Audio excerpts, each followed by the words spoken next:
the tension in Telford is building on day 2 of the BetVictor UK Open. I'm delighted to be joined by Matchroom Multisport CEO Emily Frazer. It's okay, you don't have to intro me. Sorry, every time, I do it every time, don't I? I'm getting good at it though. Stop lying, you ask Emily. And player/commentator Karl, boys. Karl, you're still in the tournament. Talk to me about that. You tried your best to lose it though. I was watching that match. Listen, mate, I won't lie. Did you panic when I come over with the camera? Yeah, we've said it a lot. You're so close to the tables. Yeah. So obviously when you're winning, I was 7-2 up. You know, I felt like Joshua Filler. Anyone in the world could have come and watched. Next thing, it's 7-6. Everyone's there. I just wanted to say, like, we all just do one. Like, leave me alone. You're there. Now you know how all the players feel when you go around and do it. as well. I feel a little bit like, you know, I get what Karl's going through. It's tough because you're so close. He's got this big camera on his shoulder. I'm like, any chance? But listen, that's what you got to get used to. That's what makes, you know, 9-ball pool so fun and crazy. Little things can happen, you know. In the end, I was a little bit lucky because he missed the 7-ball, as you've seen, and somehow I potted the 9, but I was shaking so bad on the 9. Wow, really? I was, honestly, yeah. And I'm glad I missed that. I think I was in a meeting. Frazer Patrick, I spoke to him after the match. He says, "Oh, you look so cool." I says, "I am not cool." Believe me, I'm a good actor. Good poker face. Well, Emily, unfortunately, we haven't got the clash of the commentators because Jeremy was playing on another table against the young Estonian Karl Naderberg, but he wasn't able to get the job done. So at least you got one of your co-commentators back. Yeah, for, but I would have tomorrow. rather JJ. Do you know what I mean? Because I don't want Karl's head to get any big. He docked it. What can I say? No, I feel for JJ, but I mean, he turned up and he's like, get up, and he's got his cues on his shoulders, and I was like, oh, this is just brilliant. But he'll be in the booth, and I think it would be actually really funny listening in, like, oh no, he's not on the TV table. We didn't pick you for that. Thank God for that. So yeah, but listen, see how far you get, but you're not getting in the world. That's all I'm saying. Still not getting in, Karl. How can I not get in the world? Maybe if you win it, maybe we'll see. But he's Emily, not winning it. And I know we're here at the UK Open, but I wanted to talk about some big news today. I think you were very, very excited earlier. We went on pre-sale for the Mosconi Cup. Do you want to let the viewers at home know what's been going on today? Yeah, Mosconi Cup. Listen, I know that I'm quite ambitious with it, and I'm like, we're going to sell out within 24 hours. But sometimes I was like, you know, just kind of say it in my head and I manifest it. You're a promoter. You got to play the game, haven't you? It's 100% happening, by the way. Just did another ticket report. So in 30 minutes, we outsold ourselves from last year in just 24 hours. Wow. Does that make sense? Yeah, 24 hours last year, we sold more tickets in 30 minutes, which is madness. And so what we do is we do a 15-minute report, 30-minute report. Me and Phoebe being sat there like on the laptop just looking. And what was really brilliant is I was recording it. You could see the live map. Wow. So you could see people's cursors over sections, and then the seat was going from green to grey. It was like madness. It's so like Christmas lights almost going on. You can see all that. I didn't know all that was it's like we obviously just noticed that for the first time. But so we're obviously going to do another report when we go to bed tonight. But I can say now at this point, day 1 is going to be sold out. Right. Days 2, 3, and 4, we're like 80% sold. Wow. Can I ask a quick question? Moving away from the Mosconi Cup, Reyes Cup, do you think that'll trumpet ticket sales like within that sort of minutes? Or I actually think it will. The arenas that we're looking at are... The problem that we have with the Mosconi is that we're in arenas where we have to build the whole infrastructure. Yep. And the beauty of the ones, because we learn from, you know, what we're doing, the beauty of the Reyes is that it will be in an arena with that capacity in there. We could do 5,000 seats. Wowzers. I mean, we know do Paul's 5,000. huge over there, don't we? So I know, and it's just like everyone's super excited about the event. We got a little bit quiet on the venue just because we're just trying to weigh it up. We've got so many options, and we're like, oh yeah, but this will look great like that. And listen, everyone's talking about the Reyes Cup, and obviously Hanoi's just the week before. We've got 2 weeks of just beautiful pool, and I can't wait for it to happen. There's so many plans that gone into the making for these 2 events. They're going to be super successful. We've got Mansion, who've come on obviously for the Hanoi Open. And then we've got the Reyes Cup. Yep. Asia versus Europe. It's like what everyone's been wanting for years, and it's just like, bosh. Yeah. There it is. We were all in Hanoi last year. I don't think any of us kind of really knew what to expect going into it, but we had 3,000 people there for the final. We've got almost a full year to build it for this year. I mean, Karl, what do you think it's going to be like this October? Yeah, I mean, I spoke to Emily quite a lot leading up to Hanoi Open. I know there was a lot of issues, and it was like, you know, is it going to happen, is it not, and all this kind of it's 100% going to happen. Last year, but yes, I mean, obviously when we get there, it was just like, wow, you know, people were queuing up down the street to get in. Fedor was getting mobbed. I was like, what's Fedor been doing over here? Like, it was just He's crazy. like David Beckham over there, wasn't he? He was. And then that's out of his order. hair wasn't David. as good though. Yeah, sorry. And then obviously, then we had the final. You know, the amount of people and the noise, and you know, when Jason or Albin, you know, played a 2-rail positional shot, they were screaming and oohing and ahhing. It was just epic. I might be playing it this year, actually. Oh, drop me out. That is not happening.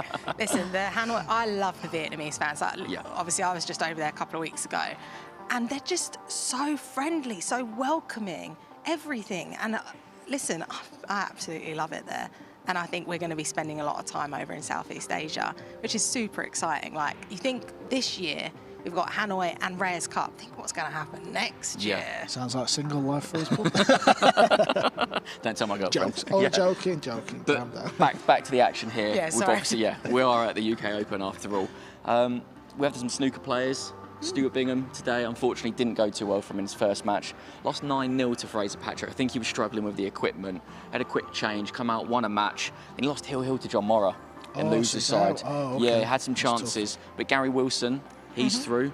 He's got David Al-Qaedi for a chance in the last 64. Saw that for a potential TV game. That'll be pretty spicy, won't it? Yeah, that will be pretty spicy. Yeah, I was in comms when he played Elliott. That was a real fun match to commentate. Yeah, he had a Hill one, It was didn't he? Hill, but both of them were making mistakes, missing balls, and some, you know, dodgy safeties, some good stuff as well.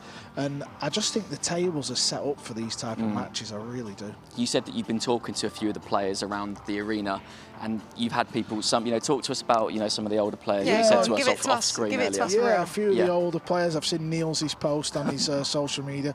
I spoke to Daz after he just won a close match there. He's like, I think these might be a bit too brutal. I said, yeah, but you're struggling with your game a little bit. Yeah. You know, you've missed a few balls. He actually played really well from what I watched, but near the end, just a couple of shots went a little bit awry, and then the pressure starts to build up. His opponent, class player from Chinese Taipei, can't even pronounce his name, so I'm not going to attempt that. Yep. But he come back to 7-6, a bit like my game, really. Yeah, It's yeah. like one of them, and then you're just under it, and then the pocket just seems like it's, non-existent. Closing up, yeah. But that's what you want. You don't want to be winning a match where you're not quite playing good. You want the players. I didn't watch Jason Shaw today, so I don't know how he played or how he got on with the table. He got through comfortably. Yeah, and obviously I've not really watched Filler play yet. I've not actually seen any of the absolute creme de la creme yet. Yeah, on table one. Well, there's been no upsets on that front. So, Yeah. I think, as storylines go, we've had all the guys that expect to go through. I think tomorrow, the tension's going to start building even more. Emily, obviously, we've got the World Pool Championship coming up in a couple of weeks. At the end of this event, the top 100 are invited for the World Pool Championship. A good example, I saw Masato Yoshioka play Billy Thorpe on an outside table. He was 8-2 down. Billy missed an easy 2-ball. Masato got back in, ended up winning Hill. He's 97th in the world. So Masato there is proof, if he has a great run, he's hanging on a thread of whether he gets an invite to the World Champs or not. So I think we're going to start seeing a few storylines develop from that perspective as well, don't you? I think that's the whole point of the ranking system, that for so many years and so many tournaments, it was so unclear of how to get into the events, and that's what's so brilliant about the transparency of it all. Everyone's talking about the build-up for the Moscone, and it will end on the Hanoi Open, which is all clear.